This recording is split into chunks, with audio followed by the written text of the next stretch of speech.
Bonjour et bienvenue sur la mécanique universelle.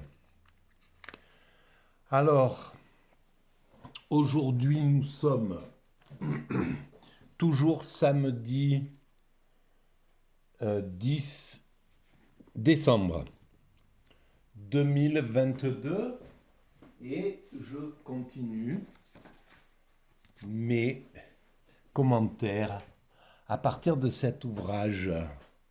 Voilà, l'espoir maintenant. Des entretiens, en fait, réalisés par Benny Lévy avec Jean-Paul Sartre en 1980.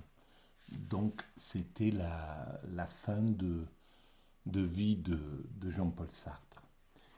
Euh, alors, ce qu'il se passe, c'est la réflexion de Sartre et de Benny Lévy devant le sens de l'humanité, le sens de l'homme.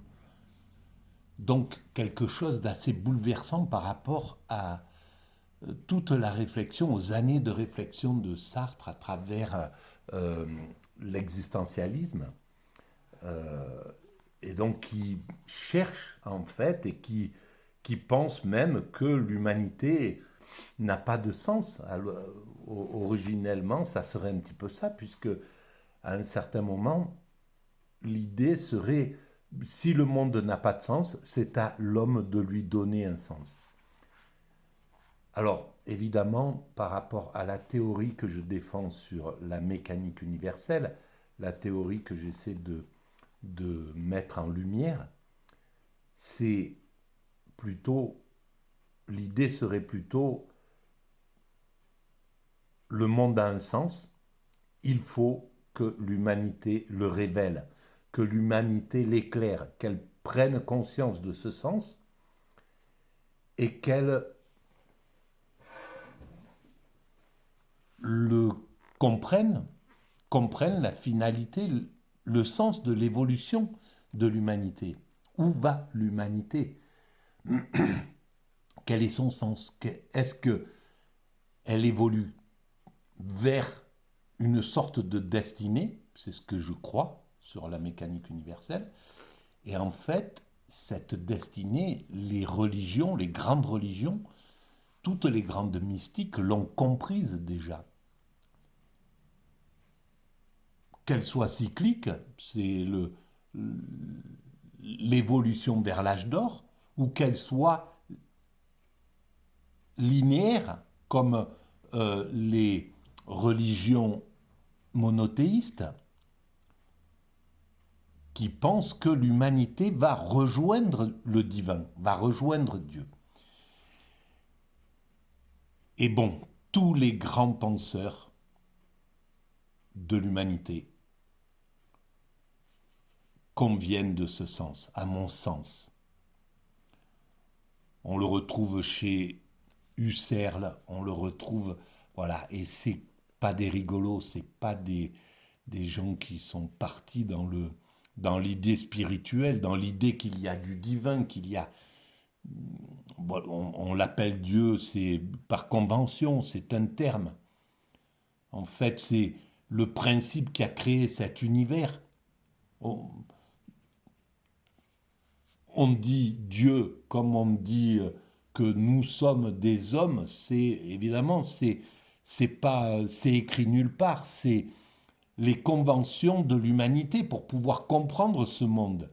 Mais en réalité, Dieu c'est pas quelque chose qui se comprend oralement, théoriquement, enfin, qui existe parce qu'on le verbalise. Dieu, on peut rentrer en relation avec le divin, mais c'est organiquement, c'est le corps qui rentre en relation. C'est pas l'esprit.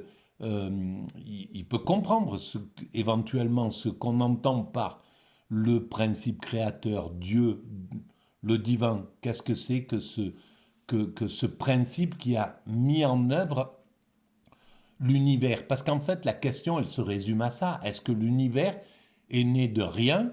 Est-ce qu'il n'y a pas de sens? Est-ce que donc c'est un truc qui s'est mis en route comme ça, et puis cet univers part en expansion?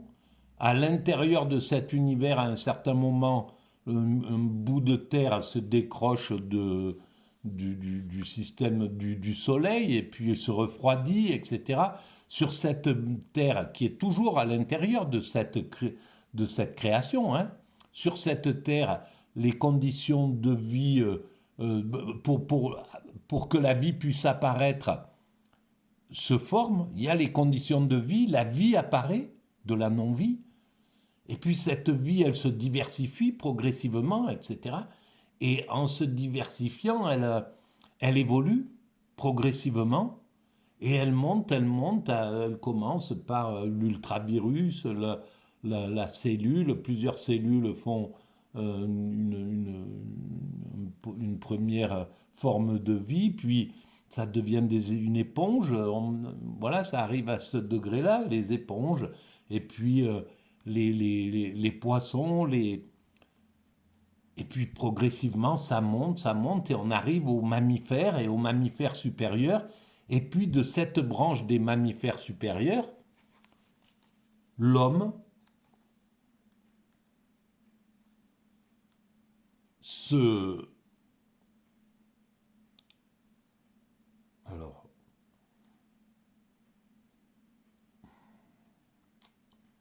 l'homme se...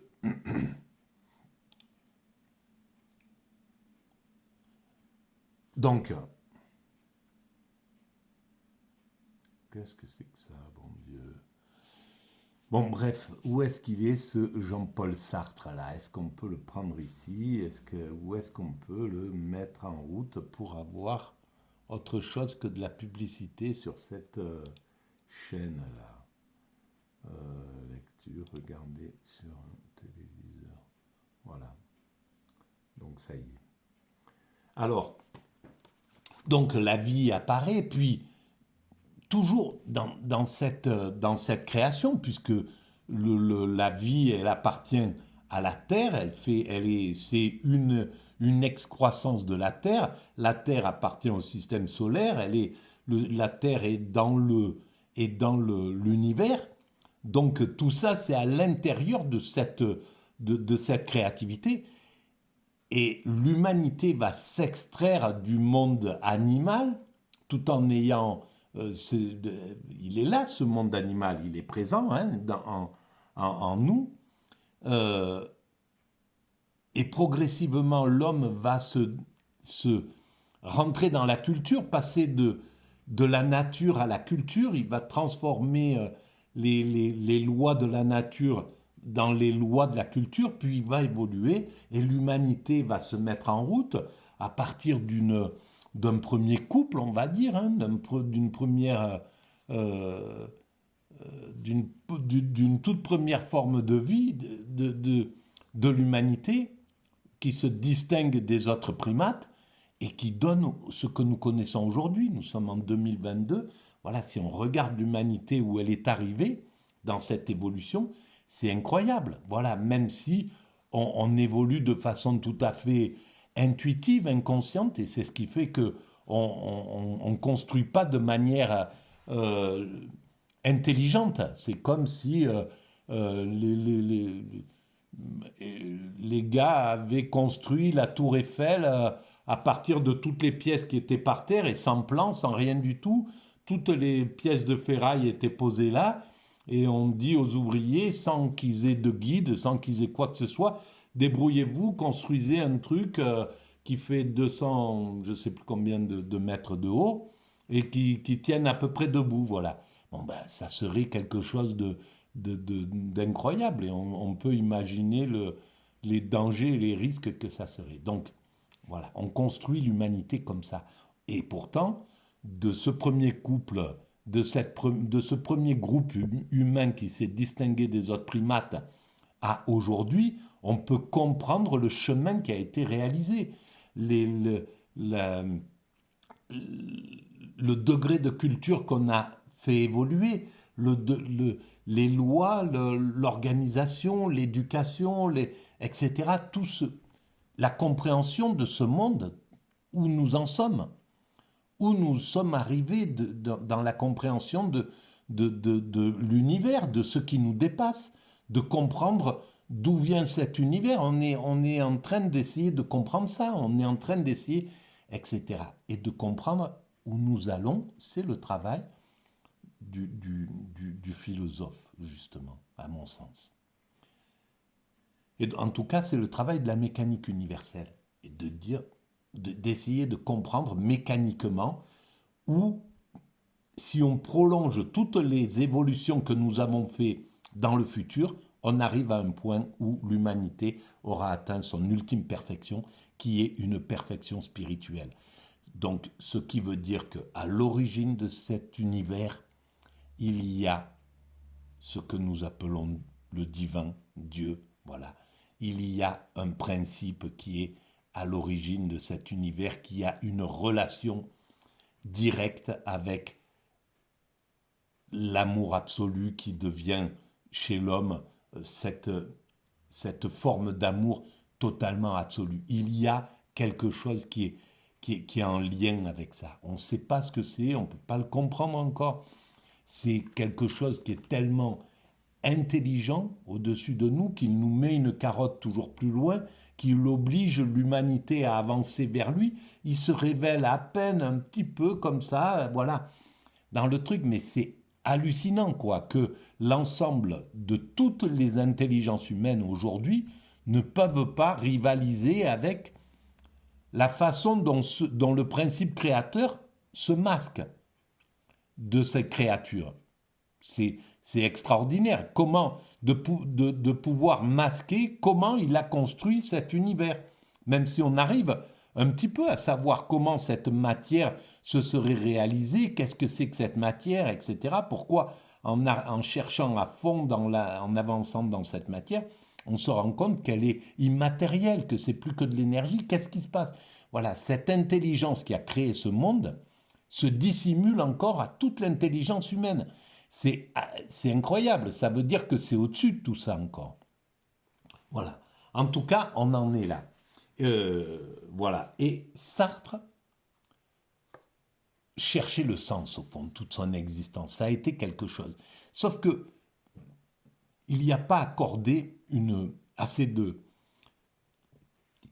On ne pourrait pas dire il n'a pas accordé assez de temps à cette réflexion. Où va l'humanité?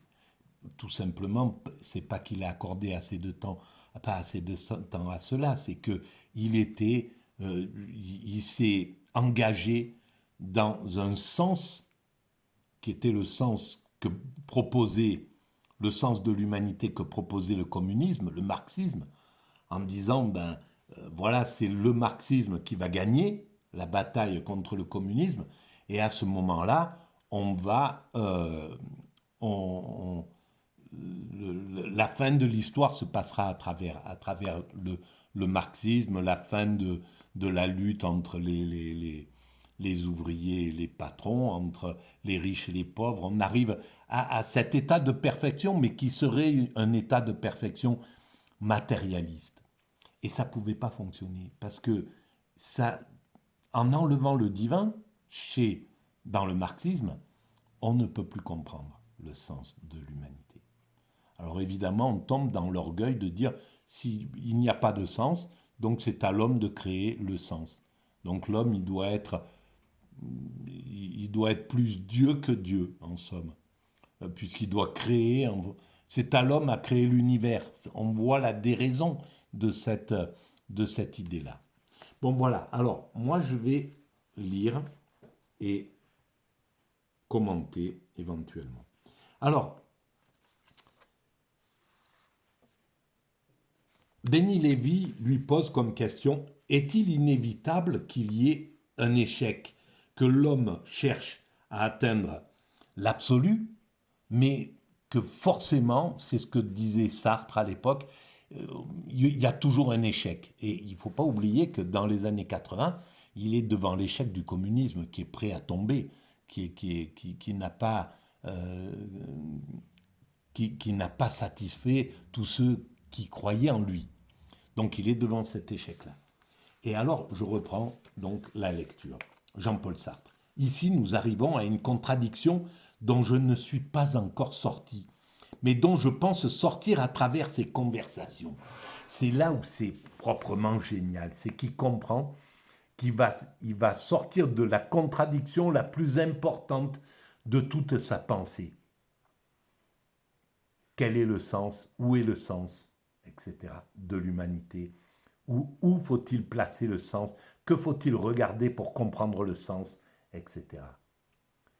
Et c'est pas pour rien que ça se passe autour du judaïsme et du spirituel en réalité, derrière ça. Donc on va avancer. Je découvre en même temps la lecture. D'une part, je garde l'idée que la vie d'un homme se manifeste comme un échec. Donc il continue. La vie d'un homme. Mais un homme, euh, s'il y a la mort, c'est clair que pour l'individu, c'est une sorte d'échec. Il travaille pour l'humanité, il ne sait même pas s'il travaille vraiment pour l'humanité, on ne lui donne pas la clé, etc. Il passe toute sa vie à donner, à se sacrifier à cette humanité de façon volontaire ou involontaire, quoi qu'il arrive, on donne toute notre vie à cette humanité, on ne transporte rien de l'autre côté, s'il y a un autre côté, et un jour on meurt et c'est fini, quoi. Donc effectivement, ça ressemble à un échec quand c'est un individu. D'une part, je garde l'idée que la vie d'un homme se manifeste comme un échec. Ce qu'il a tenté, il ne le réussit pas. Il ne réussit même pas à penser ce qu'il veut penser ou à sentir ce qu'il veut sentir. Il n'atteint pas encore la liberté absolue. Tout ça parce qu'il ne voit que l'homme ordinaire.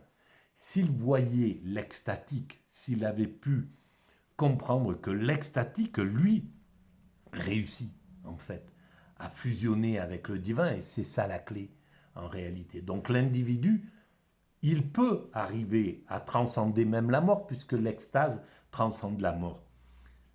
Mais il aurait fallu qu'il s'intéresse au spirituel à ce moment-là. Ce n'était pas encore le cas, et s'intéresser non seulement au spirituel, mais au degré ultime de la spiritualité qui est l'extase. Le nirvana, l'éveil, peu importe comment on appelle cet état-là. C'est cet état qui est l'état le supérieur qui permet de tout transcender et de réussir en réalité. C'est ça la réussite pour un individu. Elle est très difficile pour l'individu qui doit construire l'humanité. C'est pas simple d'atteindre l'état de sagesse, de nirvana, d'éveil, etc. Cela aboutit, en somme, à un pessimisme absolu. Donc pour lui, c'est un échec. L'homme ne peut pas atteindre sa délivrance, sa liberté totale, etc. Je redis, la liberté totale pour un individu, c'est l'extase. Seule l'extase conduit l'homme à la liberté absolue. Et ça, ben voilà, c'est écrit, je l'ai écrit, dès le début, je l'ai compris, cette chose-là. Quand on a fait l'expérience de l'extase et quand on a... Et je pense que cette expérience de l'extase, je n'ai pas accordé assez d'importance. J'ai découvert donc la théorie d'abord, l'humanité est destinée à atteindre sa perfection. Cette phrase s'impose à moi, je l'écris, elle me bouleverse, je cherche à la comprendre, ça fait que j'écris tout le squelette de cette philosophie qui est sur la mécanique universelle.net. Et puis au bout de ce squelette, 2 mois après, accidentellement, je tombe en extase. Ça dure une semaine, je ne sais pas ce qui se passe. En moi, je vis cet état, mais je ne comprends rien à ce qui se passe. Je suis ailleurs, donc je ne peux même pas m'interroger sur ce que je suis en train de vivre. Parce que l'extase, c'est le plein immédiat. On est dans un état d'immédiat absolu, de contemplation totale. Donc on ne peut pas se réfléchir, on ne peut pas avoir des intentions, on n'est qu'en contemplation. Donc on ne peut pas se demander qu'est-ce qui se passe, tiens, etc. Faire tout ce cheminement de l'esprit là que je suis en train de faire, par exemple, là, mais qui demande un effort, qui demande une projection mentale. On ne peut pas le faire. Donc je suis dans cet état, ça dure une semaine, et puis je sors de cet état comme j'y suis entré. Et un mois après, ou plus, je ne sais pas combien de temps après, d'un seul coup, je me rappelle de cet état et je dis, mais il y a quelque chose dans cet état-là. Et à partir de là, je comprends, j'essaye de comprendre ce qui s'est passé dans cet état. Et en comprenant ce qui s'est passé, j'ai compris que je me suis remémoré tous les moments de cet état-là, comment la mort avait disparu, j'avais plus aucune crainte de quoi que ce soit, j'avais plus peur de rien, j'étais dans un état de calme, de sérénité absolue, mon corps fonctionnait comme une horloge, mon corps était dans un état de perfection mais absolue, de sérénité, et alors que j'étais malade déjà à l'époque, j'avais ce problème de respiration, je respirais plus, donc j'avais un gros problème à ce niveau-là. Et ben pendant cette semaine-là, ce problème avait disparu parce que j'étais à un rythme complètement différent, plus aucun stress, plus aucun. Donc il y a quelque chose dans cet état, j'ai compris que dans cet état-là, il y a quelque chose de complètement incroyable. Voilà. Et à partir de là, j'ai pu comprendre que quand je disais l'humanité est destinée à atteindre sa perfection, au début je pensais que c'était l'amour absolu, je mettais ce terme-là, on va vers l'amour absolu, et en fait, progressivement, j'ai compris qu'on va vers l'extase. Et effectivement, c'est l'amour absolu également, mais c'est l'extase qu'il est plus clair de penser, d'exprimer par rapport à dire l'amour absolu. On ne peut pas comprendre ce que ça veut dire. Parce qu'on peut être dans l'amour absolu quand on aime une personne, une femme, un homme, quelqu'un qu'on aime. On peut tomber dans cet état d'amour absolu, mais tout en étant dans l'état ordinaire. Dans l'extase, c'est l'amour absolu, mais dans un état extraordinaire. On n'est plus dans l'état ordinaire. Ça n'a plus rien à voir. Le cerveau n'agit plus du tout de la même manière. Le corps ne ressent plus les choses comme dans l'état ordinaire. Ça n'a plus rien à voir. Donc, je continue. Ce que je ne prétendais pas dans l'être et le néant, mais que je suis bien obligé de constater aujourd'hui. Donc, à ce pessimisme absolu. Donc. Et puis, de l'autre côté, depuis 1945, j'ai pensé de plus en plus, et actuellement je le pense tout à fait, qu'une caractéristique essentielle de l'action entreprise, comme je te le disais il y a un moment, c'est l'espoir. Et l'espoir, ça signifie que je ne peux entreprendre une action sans compter que je vais la réaliser. Alors, si un homme le fait, c'est exactement ce qu'il se passe avec l'humanité. L'humanité travaille et elle ne peut pas ne pas réaliser l'œuvre qu'elle est en train de réaliser. Elle ne pouvait pas, l'humanité, ne pas passer de cette première troupe de peut-être 50 individus primates qui ont quitté leurs arbres pour devenir le fondement de l'humanité. Elle ne pouvait pas ne pas travailler progressivement, jusqu'à ce que nous sommes aujourd'hui et construire l'humanité telle que nous sommes à l'orée de l'universalisation. On sait qu'on a construit toutes les structures pour fonctionner universellement, qu'on se rapproche progressivement de la possibilité de la paix universelle, d'un fonctionnement universel, etc., du village planétaire, d'un autre niveau de conscience, etc. Et donc, sans le savoir, l'humanité ne pouvait pas ne pas réaliser ce qu'elle a réalisé. Et on réalisera avec conscience ou sans conscience, soit on prend conscience que notre but c'est d'atteindre notre ultime perfection, soit on continue à travailler de façon inconsciente comme on le fait, c'est tout, mais on y arrivera quoi qu'il arrive. À un certain moment, l'humanité prendra conscience de son sens, obligatoirement. Et je ne pense pas comme je te le dis, que cet espoir soit une illusion lyrique. Il est dans la nature même de l'action. Voilà. Dans l'action, il y a le sens et la finalité. Donc même l'action inconsciente de l'humanité, elle ne sait pas on ne sait, ça monte pas à la conscience des hommes qui travaillent, qui font des actions dans l'humanité, mais l'humanité, dans les actions de tous les êtres humains, il y a le sens de il y a le sens qui est inclus à l'intérieur, même si on le verbalise pas, on le sait pas, on ne sait pas exactement ce qu'on réalise, mais le sens il est et on travaille à ce sens-là. C'est-à-dire que l'action étant en même temps espérance ne peut pas être dans son principe vouée à l'échec absolu et sûr.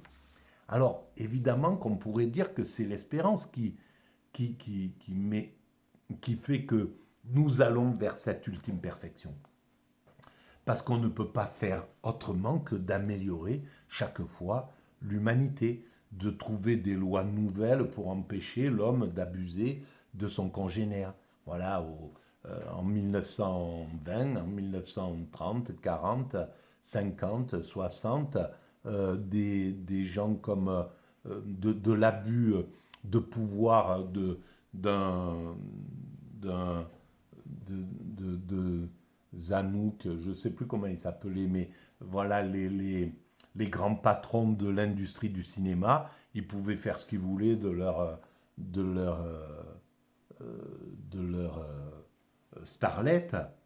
Et puis ça a évolué, et puis là, depuis peu, c'est mis en lumière, condamné. Maintenant, l'homme qui a le dernier producteur qui a abusé comme ça, comme à cette époque-là, il est en prison et il est il paye de sa personne pour qu'on passe à un autre niveau. Voilà, cet abus-là, eh ben, il est défendu. Et dans 20 ans, d'autres abus seront interdits. Aujourd'hui, les médias abusent du peuple, par exemple. Les médias de l'oligarchie, ils abusent du peuple, ils le maltraitent, etc. Ça passe à l'as, mais dans 20 ans, dans 30 ans, ça sera condamné. Voilà. On aura posé un verrou pour que les gens ne puissent pas dire ce qu'ils sont en train de dire, lâcher des phrases comme ça, comme ils le font, des phrases criminelles qui stimulent le racisme, qui font... Voilà, et pour l'instant, ça passe à l'as. Et dans 20, dans 30 ans, ça sera interdit. Voilà, et puis il y aura quelqu'un qui devra payer, aller en prison, faire, voilà, être condamné, etc. Et à partir de là, eh ben, l'humanité aura gagné un palier supplémentaire dans, dans la frustration de l'abus d'autrui.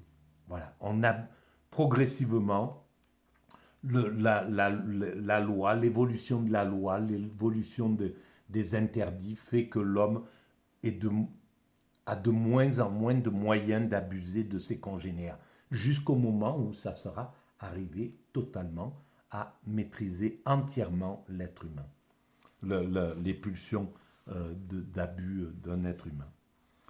Ça ne veut pas dire qu'elle doit réaliser la fin nécessairement, mais elle doit se présenter dans une réalisation de la fin, posée comme future.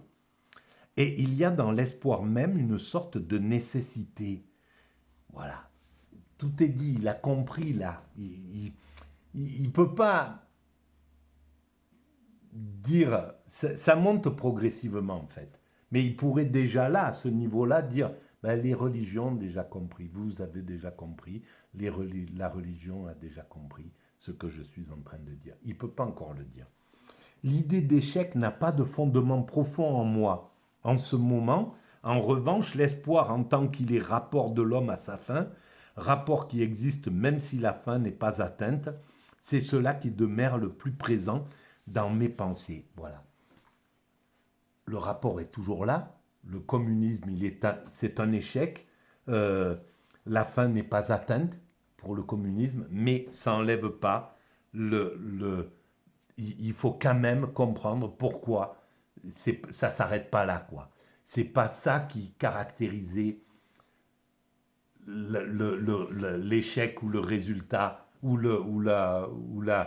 euh, l'échec ou son contraire de l'évolution de l'humanité.